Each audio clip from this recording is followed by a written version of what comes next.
Buenas noches a todas y todos, gracias por acompañarnos. Antes de comenzar, quiero aclarar que estoy leyendo la conferencia Teatro Yiddish, Memorias de Infancia, un trabajo colectivo elaborado como parte de las actividades que el área de investigaciones en artes del espectáculo y judaidad ha sostenido, aún en este contexto, en encuentros semanales y con la realización de entrevistas. Este equipo está integrado por Silvia Hansman, Martin Kleiman, Jasmine Garfunkel, Liliana Slepp, Martin Kipperman y quien les habla, Susana Oscura. Quiero decir además que mañana se cumple un nuevo aniversario del atentado contra la sede de la AMIA, así que va nuestro homenaje.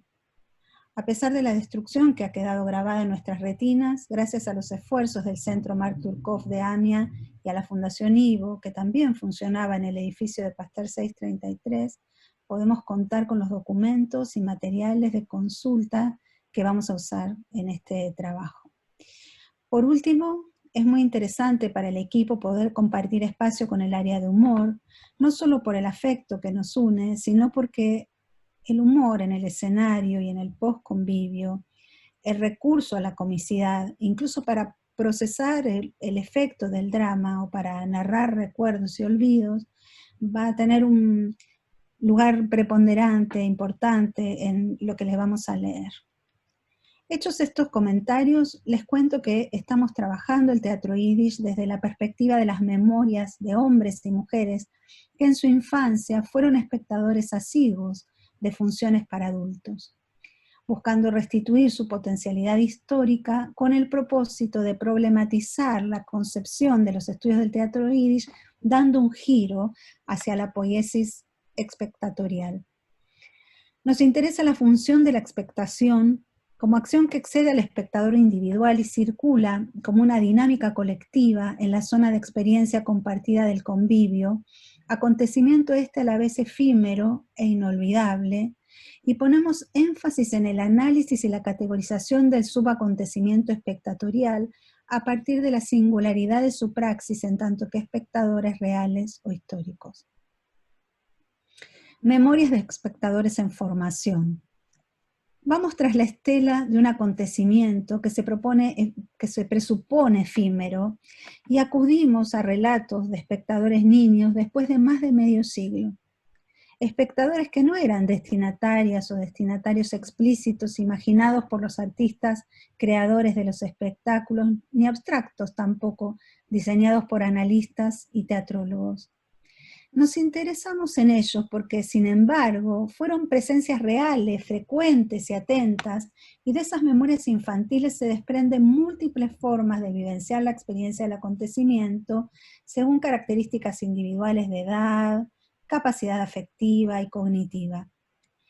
Entendemos, por lo tanto, al espectador histórico real como el individuo, en términos de la filosofía analítica, sujeto situable en su encrucijada espacio-temporal, que asistió a las funciones con sus características únicas, a pesar de que su praxis histórica concreta durante el acontecimiento es solo conocible de forma parcial, fragmentaria y siempre relativa.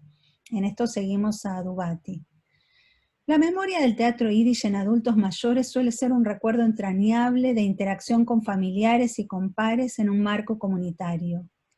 La experiencia vivencial subjetiva del hecho teatral total se expresa en memorias divergentes en torno al lugar de los niños, que para algunos era una instancia de aprendizaje de una actitud expectatorial guiada por los padres, que veían ese espacio como fundante y formativo. Para otros, propiciaba la posibilidad de protagonizar aventuras y juguetear entre los palcos, en un espacio donde los llevaban por no tener con quién dejarlos. Pero en general, aunque el énfasis varíe entre la fascinación por obras o actores o por el evento en sí, lo que rodea y contiene a la obra teatral, o por ejemplo el regreso a UPA del padre después de la función, los testimonios coinciden en que era un ritual de encuentro al que se acudía con las mejores ropas e implicaba sabores, olores y texturas.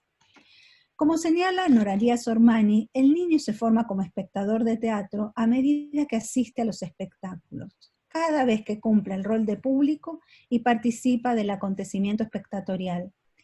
El niño espectador es un espectador en formación. Este fenómeno se realiza gradualmente a partir de la frecuentación de la experiencia del acontecimiento.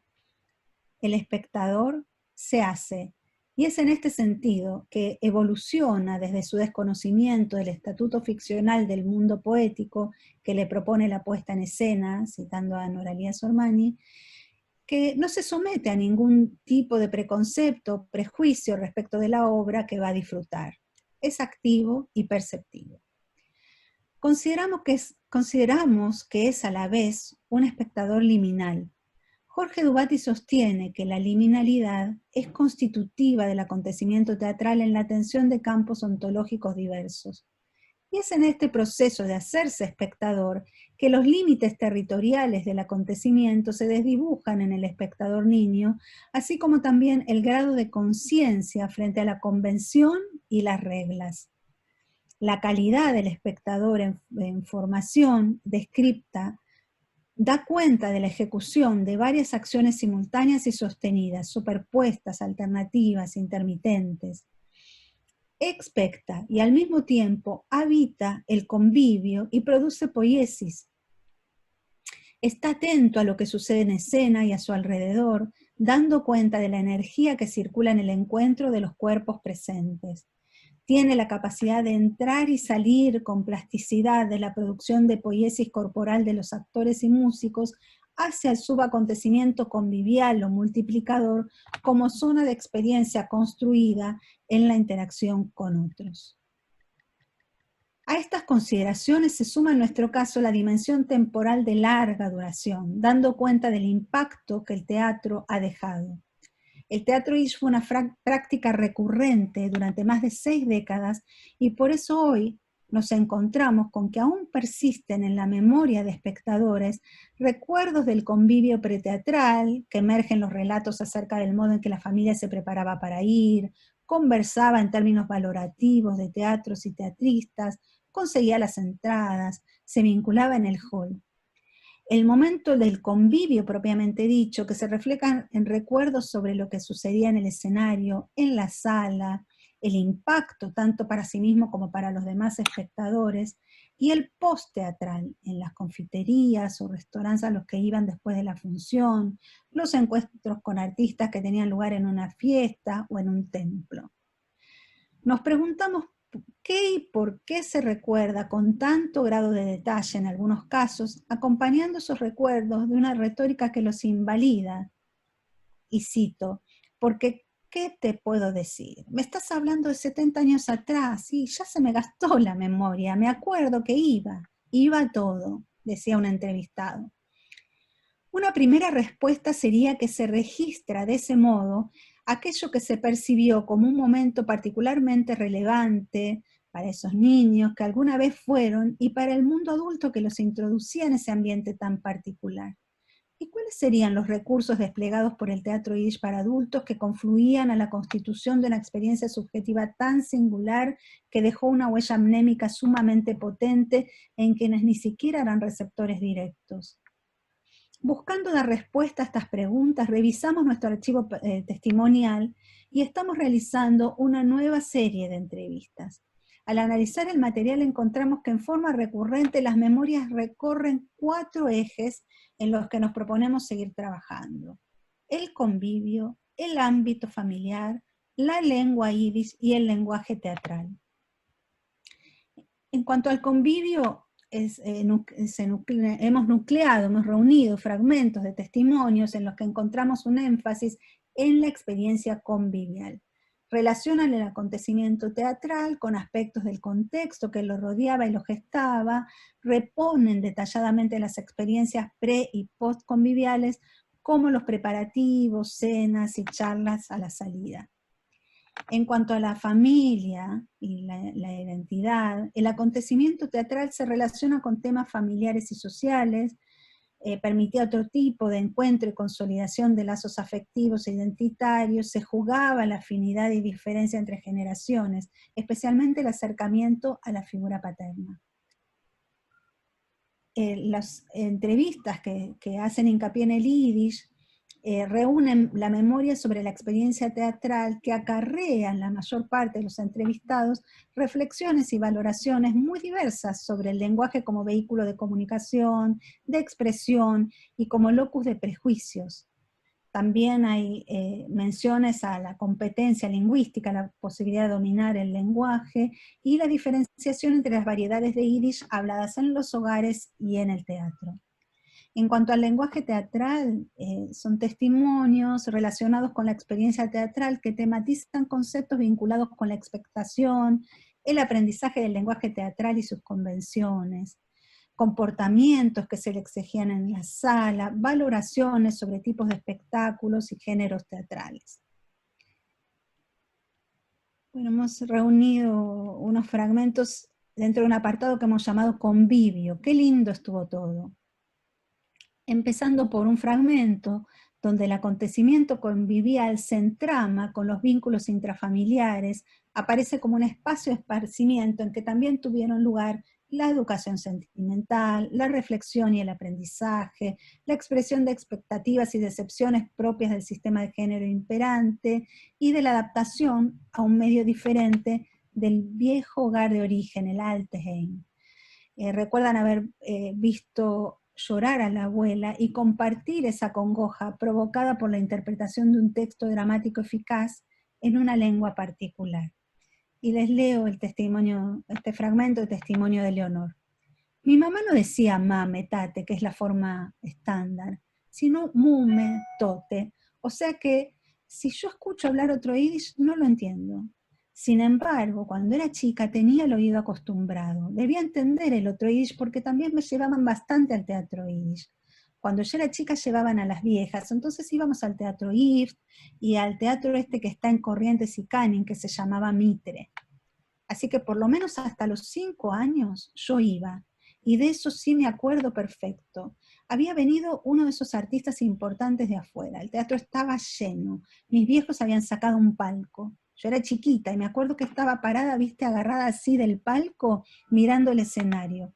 Y habíamos ido a ver el plato de madera, que era la historia del viejo que el hijo le da de comer en un plato de madera porque, como le tiemblan las manos, rompía los platos de cerámica. Entonces todos comían en platos de cerámica y él comía en la cocina. Entonces hay una escena donde el actor solo, en un escenario oscuro, con la luz que ilumina, él hace todo un monólogo, estos monólogos típicos de yo que me sacrifiqué toda la vida para criar a mis hijos y ahora que soy viejo. Y todo el escenario lloraba y yo también lloraba. Mi mamá, mi abuela, todos. Y cuando salimos, mi abuela pronunció una frase célebre que quedó como esas frases históricas en la familia, que cada tanto alguien la repite, porque ella salió sonándose los mocos y diciendo, qué linda obra, cómo hemos llorado. Entonces, cada vez que pasa una cosa, decimos, qué bien que la pasamos, cómo lloramos, cómo sufrimos, qué lindo estuvo todo. A mí esa es la idea que me quedó del teatro yiddish. En este fragmento donde Leonor rememora el aprendizaje a muy temprana edad, no solo de cómo aproximarse al teatro, sino específicamente a los resortes del melodrama, a lidiar con el contenido didáctico, moral, y cómo ella asistió a la puesta en circulación de significados y adquirió la capacidad de distinguir géneros e incorporar las convenciones teatrales generales y particulares. Ella fue una niña espectadora con la capacidad de advertir distintos recursos escenográficos, entre otros, y dar cuenta de la materialidad artística del yiddish en su prosodia y musicalidad. Consideramos que este punto es de gran relevancia porque ha incidido en la formación de espectadores y espectadoras con actitud crítica, que Leonor ejemplifica. Otra experiencia sobre el contacto con un yiddish al que no dominaba es la de Oscar, que en la actualidad es un cantor litúrgico y que cuenta que él quedaba fascinado por la música en vivo. Aunque afirma no haber valorado el contenido de las obras, estuvo expuesto a las convenciones de la poética teatral musical de la opereta, que integraba músicos en escena, canciones y bailes en una trama emocional. Dice Oscar, no me acuerdo del nombre de las obras, porque tampoco serían relevantes, no pienses que... Había obras de una profundidad judaica extraordinaria. Yo esas no las vi, el D-Book. Pero eso ya venía con otro tipo de actores también, ¿no? Con otro tipo de formación. Yo estoy hablando de estas obras tipo operetas, que me encantaban, pero más que nada por la parte musical, porque todo era hablado en yiddish. Por ejemplo, había una pareja que hablaba y decía, yo te quiero, yo no te quiero, porque sí te quiero. Pum, metían una canción en yiddish que tenía que ver con el amor. Era muy pobre en contenido, esta era la realidad, era pasar un rato. Pasa que yo en aquel entonces no conocía el idioma para tanto, entendía algunas palabras sueltas. Después sí fui entendiendo mucho más, pero era chico, era muy chico en aquel entonces. Pero la parte musical a mí me gustaba. Me acuerdo de Simón Tenovsky, el pianista, que tocaba y golpeaba el piano que daba miedo, qué sé yo. Era esa parte musical que a mí me gustaba mucho. El teatro de arte, con sus géneros clásicos y canonizados, sus actores prestigiosos y los textos consagrados, es recordado como espacio que los padres consideraban formativo para los hijos. Pero también los géneros populares eran espacios de aprendizaje.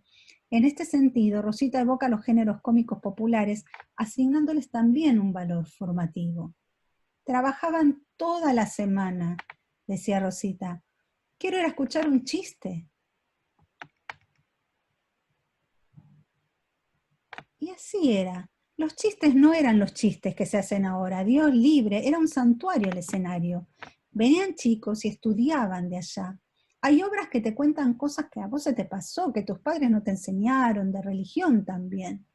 Se vendían sillas agregadas, el teatro estaba completo y se agregaban sillas y los chicos se sentaban adelante. Cuando subían a cantar con nosotros, les regalábamos un disco. León enfatiza el aspecto formativo del convivio tanto para padres como para hijos y la capacidad de percibir el espesor de los mundos poéticos creados por los artistas. En su recuerdo aparecen mezclados los distintos teatros y los divos con los cantantes populares sin solución de continuidad. Dice León. Desde que era muy chico mis padres eran muy amigos del teatro y no se perdían ninguna obra para aprender algo, cultivarse en lo que cada obra significaba y fomentar el teatro. Desde la época del D-Book, de Bulo, factores como Benami, Maurice Schwartz, Max Perelman, Rita Gallina, Rosita Londra, Benzion Bittler, y de ahí en adelante pasaron cualquier cantidad de actores. Me acuerdo de haber frecuentado el Teatro Mitre en Corrientes y Acevedo, el Excelsior cerca del Abasto, el Lift sobre Boulogne-sur-Mer, el Soleil también en Corrientes y el Ombú. Entre Villa Crespo y Almagro estaban todos. Fue muy popular en todas sus formas. Había actores y actrices de muy buen nivel. Hay momentos en que iban los padres sin los hijos y si veían algo que les gustaba, nos mandaban después. Era una parte que se frecuentaba mucho y gustaba. Era bueno, pero con el tiempo se perdió y es una lástima, porque era una buena forma para llegar al pueblo con la cultura judía que representaba obras de un nivel internacional. Traían actores de Estados Unidos, de jerarquía internacional. Tenías teatros concurridos, la gente iba, la comunidad los seguía, era una fiesta, voy al teatro, ocupaba un lugar en la vida comunitaria. Es recurrente la idea de fiesta característica del convivio como encuentro de colectivización vinculante donde compartir un rito de sociabilidades, como lo define Dubati. Max reflexiona sobre los límites difusos de la experiencia convivial y sobre la voluptuosidad de los cuerpos femeninos que circulaban por el ámbito teatral y prostibulario ante su mirada de niño. Decía Max, se me formó una gran confusión con el teatro. Mi madre hacía las fajas a los elencos que venían a casa a hacerse los corsets para hacer más voluminoso el busto. Lo hacía mi papá, que era más fuerte. Tanto las actrices como las prostitutas venían a mi casa. Mi papá ponía en las vidrieras de su negocio los afiches y a cambio le daban entradas y un palco. Para cada estreno íbamos al teatro, era una fiesta. Nos vestíamos, nos bañábamos, se llenaba el teatro con mujeres de la vida. Me acuerdo de una morocha con una piel, una belleza, que se sentaba siempre en tercera fila, punta de banco, con sus pieles, y una vez empezó una obra con Jenny Goldstein sobre el tema, y la mujer se desmayó en el teatro. Yo la veía en el teatro, en mi casa, y después en el yendo hacia el Bataclan. Carlos y Enrique caracterizan al acontecimiento como la salida de fin de semana. En unas cuadras se pasaba del barrio al centro. Los motivos por los cuales se elegía una entre las diversas opciones de la cartelera podían ser la cercanía, el yiddish, los actores o el posicionamiento político. Dice Carlos, íbamos al Teatro Soleil con mi padre, que quedaba en Once, mayormente al Mitre, que era cerca de casa. Con nuestros padres, bien gringos, íbamos al Teatro Yiddish. El único día que tenían tiempo era el sábado a la tarde o el domingo, porque trabajaban todos los días. Era la salida del fin de semana. Cuando éramos más grandes íbamos solos, con mis amigos, todo en barra, el cine, el teatro, a bailar. De grande no, y no como mis padres. Teatro Yiddish eran esos dos teatros. Después había un teatro IF, que como era político, y a mis padres no les gustaba. No eran los mismos actores, eran otros, pero la mayoría eran todos industriales de Villa Lynch los que habían hecho ese teatro, que era gente muy rica, pero decían que era de izquierda. En el teatro Yiddish eran muy buenos actores, que nosotros veíamos porque entendíamos el Yiddish. Otro apartado era sobre todo estar con mi papá. La figura del padre en un ámbito dedicado al esparcimiento es particularmente destacada. Oscar recuerda que para él el núcleo de la experiencia convivial se encontraba en la relación paterno-filial, pero ese padre y ese vínculo se entrama en un circuito de artistas. Para mí era sobre todo estar con mi papá, porque mi mamá a veces iba y a veces no. No sé si a ella le gustaba tanto. Mi papá era amigo de todos ellos, de los que cantaban, de los que actuaban. Era muy amigo de Simón Tenovsky, el pianista. Tenían mucha relación. Entonces después nos quedábamos a saludarlos. A mí me gustaba mucho todo eso y recuerdo que obviamente salíamos de ahí con mi papá e íbamos a un lugar a tomar un café y esas cosas. Volviendo al teatro, para mí era solo el hecho de estar con mi papá. Esa pregnancia del momento de encuentro con el padre aparece también en las palabras de un intelectual que entremezcla consideraciones acerca del teatro yiddish con una voz infantil que reitera que su papá lo llevaba aunque él fuera muy chiquito.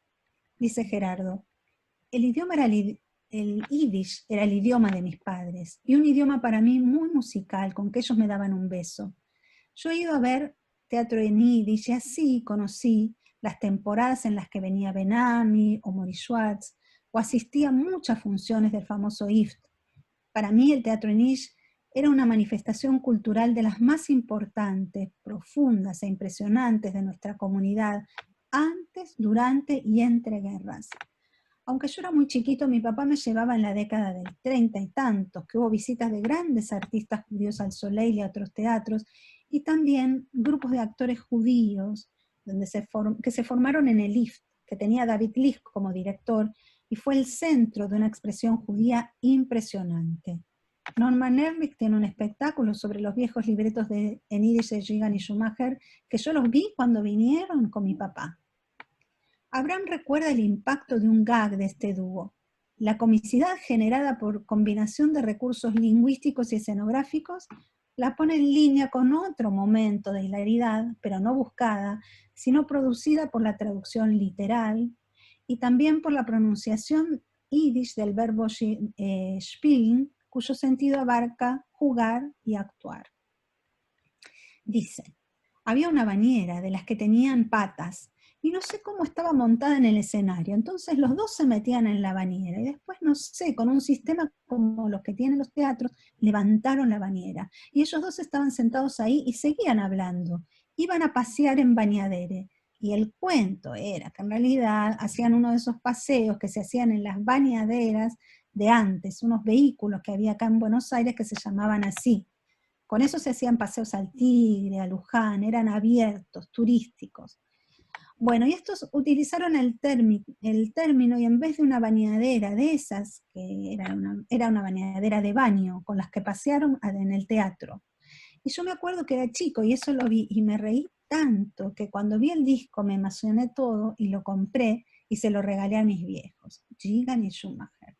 Me acuerdo también el día en que se reinauguró el teatro. Ese es un... Tampoco me voy a olvidar del principio del discurso. No me acuerdo quién era el tipo que habló. Lo que sí me acuerdo, que en vez de hacer el discurso en yiddish, lo hizo en castellano. Pero era una obra de teatro en Yiddish, es el Yiddish Volkstheater. El asunto es que hablaban mal castellano, entonces el tipo dice, señoras y señores, los Iftler van a joigar para ustedes. Mi viejo, mi mamá, que mira que hablaban bien el castellano, no se dieron cuenta. Habíamos ido juntos ese día con un matrimonio amigo, con la hija, que era de la edad de mi hermana. Nosotros que sí hablábamos bien el castellano, llorábamos de la risa. Tengo un vago recuerdo de que fue Las Brujas de Salem, pero además ahí se hizo Madre Coraje, fue una de las primeras. Juegos de lenguaje que implican conocimiento del castellano se alternan en las palabras de Abraham con las dificultades que trajo aparejado el paso a esta lengua, una decisión tomada por él poco tiempo después. Lo que su memoria atesoró tiene la marca de la percepción infantil. No puede afirmar si se trataba de Las Brujas de Salem, pero recuerda con toda claridad una frase fallida en un castellano apenas dominado. Distinguiendo reflexivamente cuáles son sus recuerdos más vagos y cuáles permanecen vívidamente en él, articula lo que pasaba en el escenario y lo que sucedía después, lo que vio, lo que escuchó, pero también lo que comió. Una cosa que no me puedo olvidar, dice Abraham, es la confitería de Lift. Un teatro hecho con todo el lujo, la luminotecnia, la máquina con el plato giratorio en el escenario, no era común en un teatro de una colectividad. Los mármoles. En el primer piso había una confitería para judíos con el té con masas como lo toma un judío. Me acuerdo que una de las cosas por las que iba con mi viejo a ver teatro era porque íbamos a la confitería, porque te imaginas que a los 7 o 10 años ir a ver Madre Coraje, ¿por qué me llevaron? No sé, pero en definitiva era el chiche ir ahí. Abraham no olvida lo que disfrutó, con lo que más él se rió, y sobre todo que ir era el chiche. Teatro, lengua y saga familiar. Carlos podía entender las obras en yiddish, lengua que sus padres preferían sobre el polaco. Podía haber gente que no entendía ni medio, chicos, pero nosotros, como mis padres hablaban en yiddish entre ellos y a veces con amigos también, lo que pasa que mis padres, para no hablar en polaco, hablaban en yiddish, porque no estaban de acuerdo con Polonia. Y como sus familias allá hablaban en yiddish, ellos seguían hablándolo. Era un idioma más dulce que el polaco. Recuerda que iba al teatro yiddish con su hermano mayor y da cuenta de la existencia de ciertas acciones de intercambio entre la actuación y la expectación íntimamente liminalizadas. Este vínculo fluido con los artistas trascendía el ámbito teatral. Y dice, iba los domingos. Cuando salíamos con mi hermano, íbamos al teatro yiddish, al teatro Mitre, que estaba en la calle Corrientes. Nosotros estábamos a 10 cuadras de allí, entonces era una salida.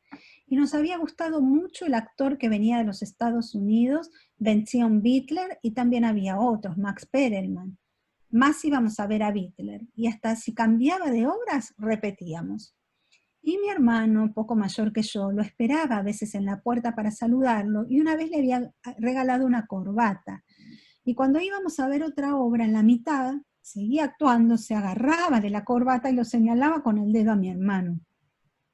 Le había gustado y lo iba a esperar a la puerta, lo hacía entrar gratis. Entonces miraba todas las obras de él.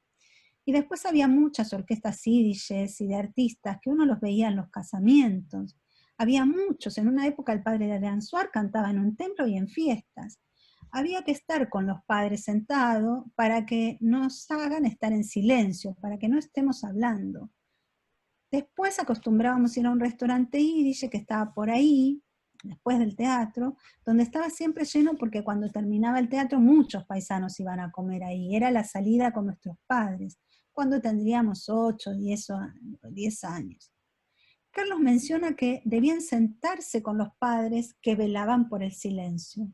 Enrique, en cambio, señala un aspecto técnico que justificaba la prohibición de hablar también para adultos, porque el tema del sonido, dice Enrique, no estaba tan mejorado como ahora, y los actores tenían que declamar porque no tenían micrófono camuflado. Enrique explica que esto incidió en el estilo de actuación. Por eso los actores tenían ese sello teatral de decir hacia la platea, porque tenían que llegar a las 30 filas. Carlos y Enrique tienen un nieto en común, y en las entrevistas que nosotros estamos citando acá, le hablan a él, que es un futuro antropólogo. El testimonio de ambos es interesante como acto de transmisión de la saga familiar. Enrique enmarca la producción cultural en el contexto inmigratorio, contrapone sus experiencias infantiles con lo que supone que le pasaba a sus padres y recuerda que para que lo llevaran se ofrecía a comprar las entradas. Junto a este razonamiento infantil, evoca su modo de insertarse en ese mundo. Como el yiddish era un lenguaje importante para cientos de miles de judíos en Buenos Aires, los espectáculos, teatro, musicales, eran una oportunidad de regodearse con la gente hispanohablante y con todo el espíritu de la época en la que habían crecido. Yo, que era muy pibe, nací en el 45 y tenía 10, hacía literalmente de chepibe. Sacaba las entradas, compraba el diario en yiddish y ahí se enteraban de quién venía y quiénes iban a participar de algún evento teatral o musical. Yo iba al Teatro Mitre y al Soleil. Por mi edad, me dejaban entrar sin costo y aunque no disfrutaba como ellos, me gustaba porque la mayoría de las obras tenía una orquesta y a mí me encantaba.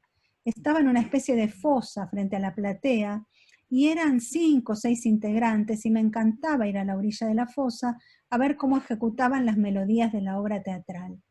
No participaba tanto del espectáculo en cuanto al argumento, el guión, que era muy apreciado por ellos y por todos los que iban. Yo prefería ir a ver películas de cowboys que ir a ver espectáculos musicales en yiddish. Eso estaba muy bien para mis padres, yo los acompañaba por mera curiosidad.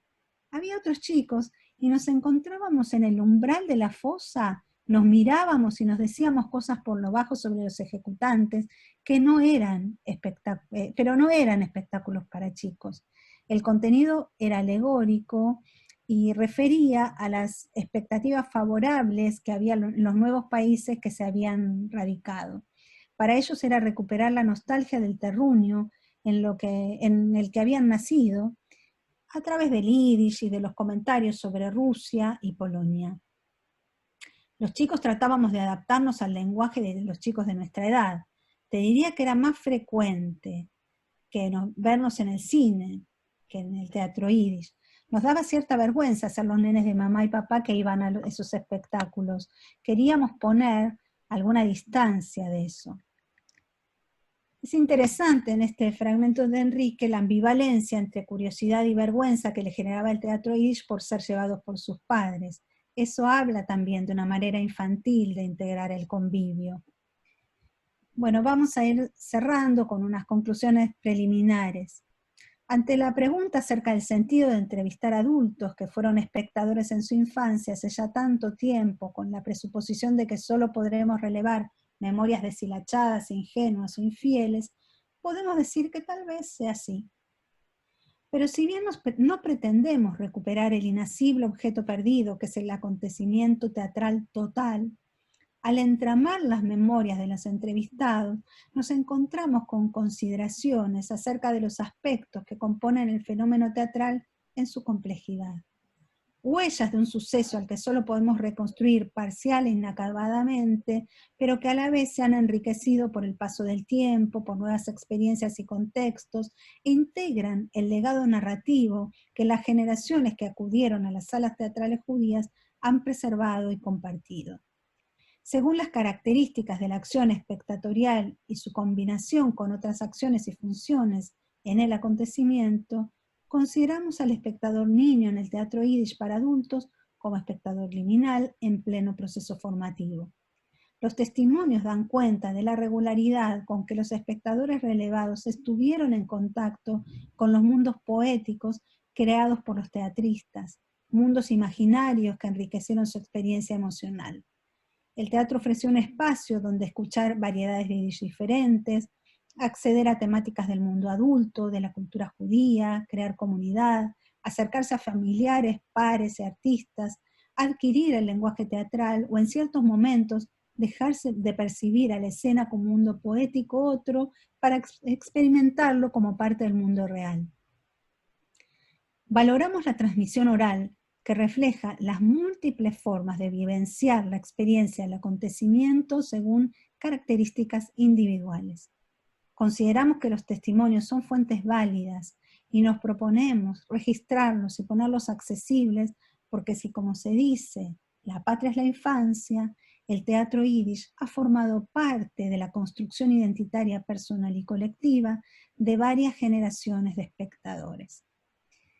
Bueno, queremos agradecerles a todos los que nos han acompañado, a los entrevistados, a Mauricio Cartún por la imagen de Madre Coraje en el Teatro IFT que pertenece a su archivo, a todas las imágenes que nos ha cedido el Archivo Histórico de la Fundación Ivo y del Archivo Marturkov de AMIA.